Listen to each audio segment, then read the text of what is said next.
नमस्कार दोस्तों, मैं विकास त्रिवेदी आपके अपने यूट्यूब चैनल विकास स्टडी सर्कल पर आप सभी का स्वागत करता हूं। दोस्तों, इतिहास की कल पहली क्लास में हमने भारतीय इतिहास के बारे में जानकारी की थी, जिसमें हमने भारतीय इतिहास को 3 पार्टों में डिवाइड किया था। प्राचीन भारत, मध्यकालीन भारत और उसके बाद आधुनिक भारत। उसके बाद दोस्तों हमने प्राचीन भारत को 3 पार्टों में फिर से डिवाइड किया था, जिसमें प्रागैतिहासिक काल, आद्य ऐतिहासिक काल और ऐतिहासिक काल। तो दोस्तों, प्रागैतिहासिक काल को हमने बहुत अच्छे से पढ़ लिया था, जिसमें पाषाण युग और ताम्र पाषाण युग और उसके बाद पुरा पाषाण काल, मध्य पाषाण काल और नव पाषाण काल के बारे में बहुत अच्छे से जानकारी की थी। उसी क्रम में आगे बढ़ते हुए आज हम हिस्ट्री की दूसरी क्लास में आद्य ऐतिहासिक काल की जानकारी करेंगे। तो दोस्तों, आद्य ऐतिहासिक काल किसे कहा जाता है? दोस्तों, आद्य ऐतिहासिक काल उसे कहा जाता है जिसके हमें अवशेष प्राप्त हुए हैं और लिखित विवरण भी हमें प्राप्त हुआ है, लेकिन उस लिखित विवरण को हमें पढ़ने में सफलता नहीं प्राप्त हुई है। उसे आद्य ऐतिहासिक काल कहा जाता है। दोस्तों, वह काल जिसमें हमें अवशेष प्राप्त हुए हैं और लिखित विवरण भी प्राप्त हुआ है, लेकिन उस विवरण में जो लिपि लिखी गई थी उसको पढ़ने में सफलता आज तक हमें हासिल नहीं हुई है, तो उसे आद्य ऐतिहासिक काल कहते हैं। तो दोस्तों, प्राचीन भारत में आज हम आद्य ऐतिहासिक काल और आद्य ऐतिहासिक काल के अंतर्गत हम सिंधु घाटी सभ्यता के बारे में जानकारी करेंगे। दोस्तों, प्राचीन भारत में आद्य ऐतिहासिक काल को 2 भागों में डिवाइड किया गया है। एक तो सिंधु घाटी सभ्यता और दूसरा वैदिक सभ्यता। तो दोस्तों, सिंधु घाटी सभ्यता जो है वो 2500 ईसा पूर्व से 1750 ईसा पूर्व तक इसकी जानकारी प्राप्त होती है। और उसके बाद आप देखेंगे अभी आगे कि उसके बाद 250 वर्षों का एक गैप पड़ा और उसके बाद वैदिक सभ्यता आई, और जो 1500 से 600 ईसा पूर्व तक चली। तो सबसे पहले हम सिंधु घाटी सभ्यता के बारे में जानकारी करेंगे, जो 2500 ईसा पूर्व से 1750 ईसा पूर्व तक चली। तो सबसे पहले इसमें हम ये देखते हैं कि सिंधु घाटी सभ्यता की सर्वमान्य तिथि क्या है। तो दोस्तों, अभी अगर कहा जाए तो वर्तमान में सिंधु घाटी सभ्यता की वर्तमान तिथि रेडियो कार्बन C14 जैसी नवीन विश्लेषण पद्धति के द्वारा सिंधु सभ्यता की सर्वमान्य तिथि 2400 ईसा पूर्व से 1700 ईसा पूर्व मानी जाती है। दोस्तों, ज़्यादा से ज़्यादा किताबों में यही लिखा है 2500 से 1750 ईसा पूर्व, लेकिन रेडियो कार्बन C14 जैसी नवीन विश्लेषण पद्धति के द्वारा इसकी सर्वमान्य तिथि 2400 ईसा पूर्व से 1700 ईसा पूर्व माना गया है। तो दोस्तों, इसका अगर ये क्वेश्चन एग्जाम में आ जाए तो इसका आंसर आप अपने ऑप्शन के अकॉर्डिंग लगाना, कि अगर 2500 या 1750 है तो उसे पिक करना, और अगर ये 2400 से 1700 है तो उसे। तो उसके बाद हम आगे बढ़ते हैं। दोस्तों, इस सभ्यता के इस सभ्यता का नाम कैसे क्या पड़ा और क्या हुआ उसके बारे में जानकारी प्राप्त करेंगे। तो दोस्तों, ताम्र पाषाण संस्कृति सिंधु घाटी सभ्यता को ही कहा जाता है। ताम्र पाषाण संस्कृति, उसका दोस्तों एक ये भी रीजन है जो हमने कल बताया था कि मनुष्य ने सर्वप्रथम तांबे धातु का आविष्कार किया था, इसलिए इसे ताम्र पाषाण संस्कृति कहा गया। और सिंधु घाटी सभ्यता, ये सिंधु जैसी नदियों के किनारे ये सभ्यता प्राप्त हुई, इसलिए क्योंकि इसमें लिपि मिली नहीं है, लेकिन उसे पढ़ा नहीं जा सका, इसलिए आद्य ऐतिहासिक संस्कृत भी कहते हैं। अभी हमने आपको बताया कि आद्य ऐतिहासिक काल किसे कहते हैं, उसी के नाम पर इसे आद्य ऐतिहासिक संस्कृत भी कहते हैं। और हमने आपको बताया कि लिपि मिली है लेकिन उसे पढ़ा नहीं जा सका है। तो उसके बाद इस सभ्यता के और भी नाम हैं जो एग्जाम की दृष्टि से महत्वपूर्ण हैं। कभी कभी दूसरे दूसरे नाम एग्जाम में आ जाते हैं, तो उनको एक बार देख लेते हैं। नाम तो बहुत हैं लेकिन कुछ महत्वपूर्ण हैं जो उन्हें हम एक बार देख लेते हैं। तो दोस्तों, सिंधु घाटी सभ्यता के अन्य नाम हैं, जैसे हड़प्पा सभ्यता कहा जाता है, सैंधव सभ्यता भी कहा जाता है और कांस्य युगीन सभ्यता भी कहा जाता है। दोस्तों, कांस्य युगीन सभ्यता इसलिए कहा जाता है कि जब मनुष्य ने सर्वप्रथम तांबा धातु का आविष्कार कर लिया, उसके बाद में उसने टिन को मिलाकर, तांबा और टिन को आपस में मिलाकर कांस्य का मतलब खोज की, कांसे की खोज की, और इसीलिए इस सभ्यता का नाम कांस्य युगीन सभ्यता भी कहा जाता है। और इसका नाम सिंधु सभ्यता है, अभी हम आपको बता चुके हैं। ताम्र पाषाण संस्कृति ये भी। और दोस्तों ये नगरीय सभ्यता थी, ये नगरीय सभ्यता थी। और घग्गर हाकरा संस्कृति आदि नाम इसके मिलते हैं। हड़प्पा सभ्यता, सैंधव सभ्यता, कांस्ययुगीन सभ्यता, सिंधु सभ्यता, ताम्र पाषाण संस्कृति, नगरीय सभ्यता, घग्गर हाकरा संस्कृति आदि नाम से इसे जाना जाता है। या नगरीय कहा जाए या शहरी कहा जाए, या नगरीय और शहरी, नगर को ही शहर, तो ये नगरीय सभ्यता भी कही जाती थी और यह एक शहरी सभ्यता है। और दोस्तों ये जो इसके बाद आपने देखा है कि इसे हमने दो पार्टों में डिवाइड किया है, आद्य ऐतिहासिक काल को, सिंधु घाटी सभ्यता और वैदिक सभ्यता। तो क्वेश्चन पूछा जाता है कि वैदिक सभ्यता कैसी थी। जब हम इसको पढ़ेंगे तब हम बताएंगे, लेकिन यहाँ पर हम केवल इतना ही बता देते हैं कि वैदिक सभ्यता एक ग्रामीण सभ्यता थी, जबकि सिंधु घाटी सभ्यता एक नगरीय सभ्यता थी। उसके बाद हम आगे बढ़ते हैं दोस्तों। इस सभ्यता की प्रमुख विशेषता क्या थी। दोस्तों इस सभ्यता की प्रमुख विशेषता क्या थी कि नगर का जो नियोजन था, नगर नियोजन जो था वो बहुत अच्छे तरीके से और एक सिस्टमेटिक ढंग से किया गया था, और जल निकास प्रणाली बहुत अच्छी थी। दोस्तों घरों के सामने नालियां थी और उसके ऊपर पत्थर भी पड़े हुए थे, इनके साक्ष्य मिले हैं दोस्त। तो जल निकास प्रणाली और नगर नियोजन कि सड़क के एक साइड में दरवाजे खुल रहे हैं तो एक ही साइड में खुलेंगे, और अगर सड़क की दूसरी साइड खुल रहे हैं तो इस तरीके से नगर नियोजन और जल निकास की प्रणाली बहुत ही अच्छे ढंग से थी। और उसके बाद हम आगे बढ़ते हैं दोस्तों। इसकी डिटेल में सभी शहरों के जो इनके स्थल खोजे गए हैं, जैसे हड़प्पा, मोहनजोदड़ो, लोथल, सुतकोदरा, धौलावीरा, राखीगढ़ी, इनके सभी शहरों का जो भी मतलब ये नियोजन था या जल निकास प्रणाली थी, इसको हम सभी शहर को, एक एक शहर को बहुत अच्छे से पढ़ेंगे। उसमें हम आपको बहुत डिटेल से बताएंगे किस शहर की नगर नियोजन प्रणाली क्या थी, जल निकास कैसा था। अभी इतना ही कि सिंधु सभ्यता मतलब ऑल ओवर सिंधु सभ्यता जो थी उसकी विशेषता यही थी कि नगर नियोजन बहुत बेहतरीन ढंग से था और जल निकास की प्रणाली भी बहुत अच्छी थी। उसके बाद हम देखते हैं दोस्तों इस सभ्यता का क्षेत्रफल कितना था। तो दोस्तों इस सभ्यता का क्षेत्रफल 12,99,600 वर्ग किलोमीटर, जो विश्व की अन्य सभ्यताओं से बड़ी थी। दोस्तों जब सिंधु घाटी सभ्यता भारत में खोजी गई, या जब सिंधु घाटी सभ्यता भारत में चल रही थी, उस समय विश्व के अनेक देशों में अनेक सभ्यताएं चल रही थी, जिनमें प्रमुख सभ्यताएं थी दजला फरात की घाटी सभ्यता। आपने बहुत सुना होगा कि दजला फरात की घाटी सभ्यता, और उसके बाद में मिस्र की नील नदी में मिस्र की सभ्यता। उसके बाद दोस्तों मैसोपोटामिया की सभ्यता। उसके बाद ह्वांगहो नदी की चीन की सभ्यता। तो दोस्तों सिंधु घाटी की समकालीन सभ्यताओं में दजला फरात की घाटी की सभ्यता, मैसोपोटामिया की सभ्यता, नील नदी घाटी में मिस्र की सभ्यता, ह्वांगहो नदी घाटी में चीन की सभ्यता, आदि सभ्यताएं थी। दोस्तों एक सभ्यता चल रही थी उसी समय, सुमेरिया की सभ्यता। तो उसके बाद हम आगे देखते हैं, यह सभ्यता उत्तर भारत से तथा उत्तर भारत से उत्तर पश्चिम तक फैली हुई थी।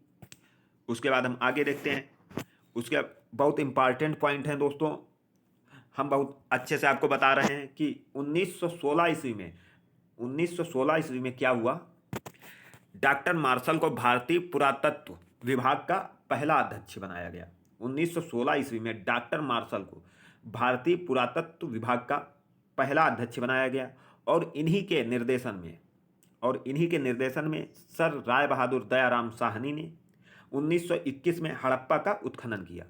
तो दोस्तों क्वेश्चन सीधा आता है कि हड़प्पा के उत्खननकर्ता या खोजकर्ता कौन थे।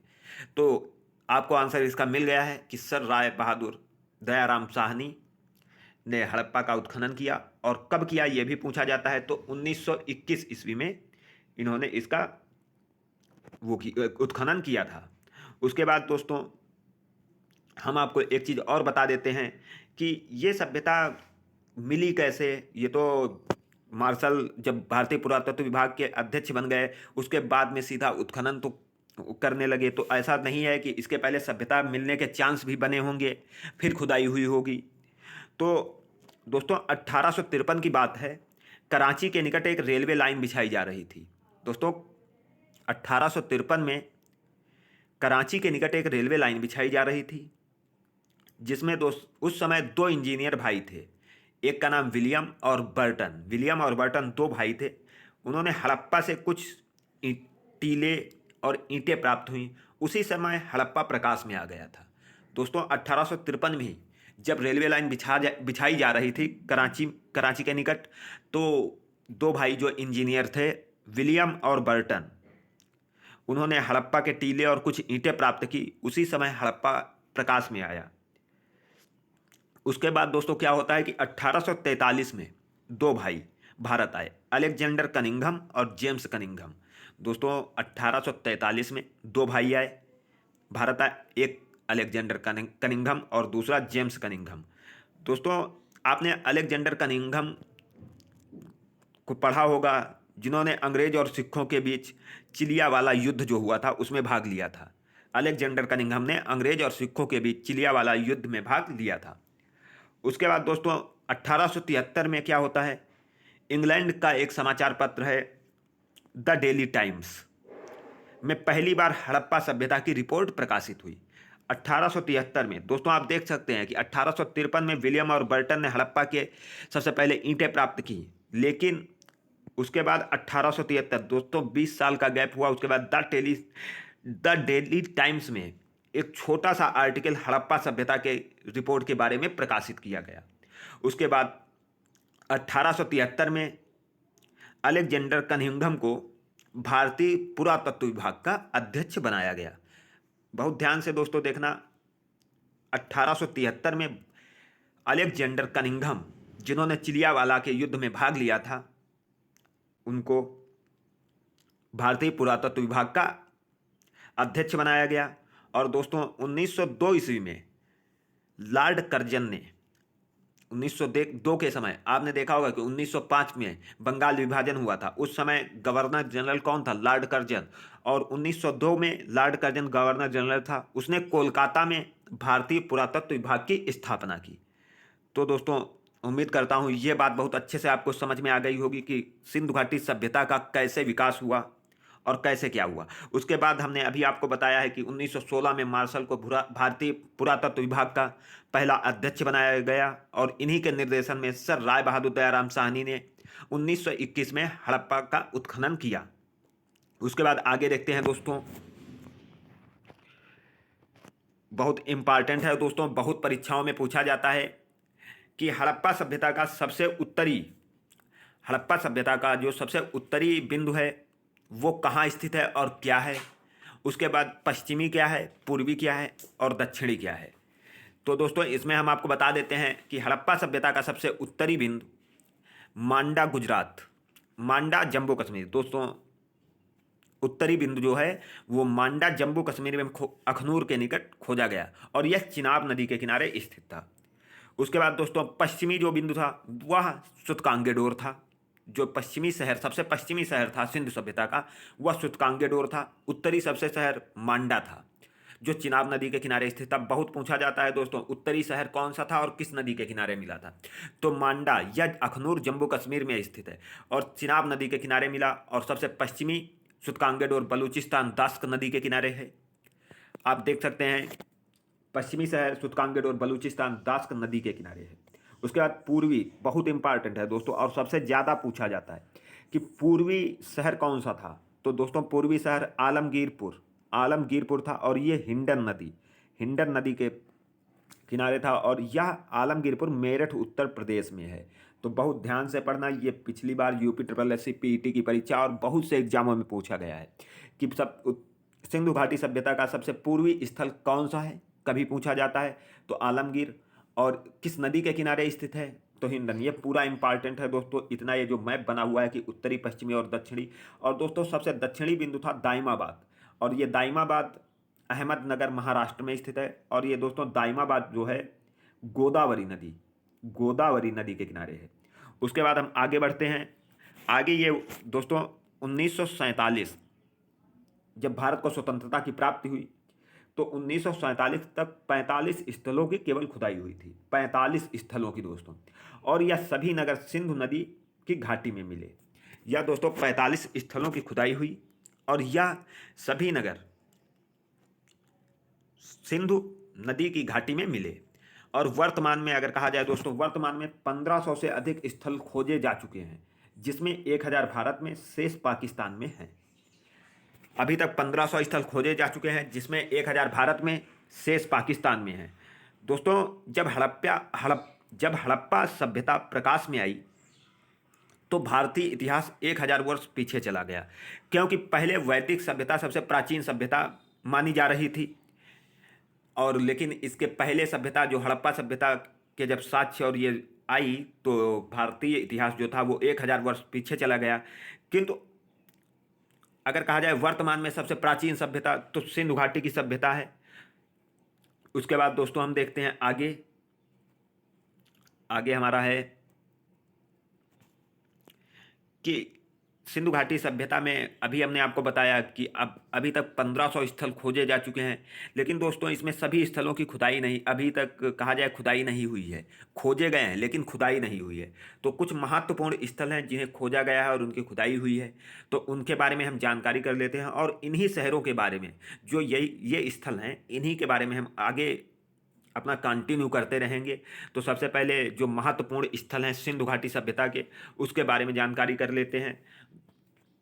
तो दोस्तों, स्थल सबसे पहला हड़प्पा सबसे पहला खोजा गया था, इसीलिए हड़प्पा सभ्यता, इसी के नाम पर हड़प्पा रखा गया। यह वर्तमान में पाकिस्तान में स्थित है। दोस्तों, हड़प्पा वर्तमान में पाकिस्तान में स्थित है और इसकी खोज अभी हमने आपको बताया कि 1921 में सर दयाराम साहनी ने, राय बहादुर दयाराम साहनी ने की थी। और यह हड़प्पा किस नदी के किनारे स्थित है, बहुत पूछा जाता है, तो आंसर होगा रावी नदी के किनारे। इसकी खोज सर राय बहादुर दयाराम साहनी ने 1921 में की और यह वर्तमान में पाकिस्तान में स्थित है और रावी नदी के किनारे। उसके बाद अगला हम देखते हैं कि मोहनजोदड़ो भी पाकिस्तान में स्थित है। और दोस्तों, ये सिंधु सभ्यता का सबसे बड़ा शहर है। सिंधु सभ्यता का सबसे बड़ा शहर मोहनजोदड़ो है। और मोहनजोदड़ो का अर्थ है मृतकों का टीला, मृतकों का टीला। और दोस्तों, मोहनजोदड़ो की खोज 1922, हड़प्पा शहर की खोज के एक साल बाद 1922 में मोहनजोदड़ो खोजा गया और यह सिंधु नदी के किनारे मिला, सिंधु नदी के किनारे मिला। और इसके उत्खननकर्ता या खोजकर्ता कहा जाए तो राखाल दास बनर्जी। उसके बाद सुतकांगेडोर। दोस्तों, बहुत ध्यान से देखना, सुतकांगेडोर अभी हमने आपको बताया है कि बलूचिस्तान, ये सबसे पश्चिमी स्थल है सिंधु घाटी सभ्यता का। इसकी खोज 1927 में दास्क नदी के किनारे RL स्टाइल ने की थी, स्टाइल ने की थी। उसके बाद दोस्तों, चन्हुदड़ो, ये पाकिस्तान में स्थित है। 1931 में सिंधु नदी के किनारे इसे प्राप्त किया गया और इसके उत्खननकर्ता MG मजूमदार। और दोस्तों, बहुत इंपॉर्टेंट, ये 4-5 जो हैं ये बहुत ही इंपॉर्टेंट है। ऊपर के ये कहा जाए 2 बहुत इंपॉर्टेंट हैं, हड़प्पा और मोहनजोदड़ो। रोपड़, दोस्तों रोपड़ 1953 में खोजा गया और ये सतलज नदी के किनारे था और इसके खोजकर्ता या उत्खननकर्ता यज्ञदत्त शर्मा हैं। उसके बाद लोथल। दोस्तों, लोथल जो है वो 1955 में खोजा गया। लोथल 1955 में खोजा गया भोगवा नदी के किनारे और इसकी खोज SR राव ने की। लोथल भोगवा नदी के किनारे बहुत पूछा जाता है दोस्तों लोथल, क्योंकि ये पत्तन शहर था, इनका कहा जाए बंदरगाह था, तो इसलिए लोथल के बारे में जानकारी बहुत इंपॉर्टेंट है और ये बहुत ज़्यादा पूछा जाता है। उसके बाद आलमगीर, हमने आलमगीर आपको बताया कि ये पूर्वी स्थल मेरठ उत्तर प्रदेश में स्थित है और हिंडन नदी के किनारे है और इसके खोजकर्ता यज्ञदत्त शर्मा हैं। इन्होंने इसे 1958 में खोजा गया। दोस्तों, सन तो केवल हड़प्पा और मोहनजोदड़ो का ही इंपॉर्टेंट है, लेकिन नदियाँ और खोजकर्ता सभी के इंपॉर्टेंट है। उसके बाद कालीबंगा दोस्तों 1953 में खोजा गया घग्गर नदी के किनारे और अमला चंद्र घोष ने इसका उत्खनन किया था या खोज करता थे। उसके बाद दोस्तों, राखीगढ़ी 1990 में खोजा गया और ये सरस्वती नदी के किनारे था और इसके उत्खननकर्ता रफ़ीक मुगल थे। तो दोस्तों, उम्मीद करता हूँ ये वीडियो आपको अच्छा लगेगा। और दोस्तों, अगर ये वीडियो आपको अच्छा लगे तो ज़्यादा से ज़्यादा लाइक करें और शेयर ज़रूर करें। दोस्तों, चैनल को सब्सक्राइब करें। अब मिलते हैं आगे की क्लास में और भी इन्हीं शहरों के बारे में जानकारी लेकर। और तब तक के लिए धन्यवाद दोस्तों।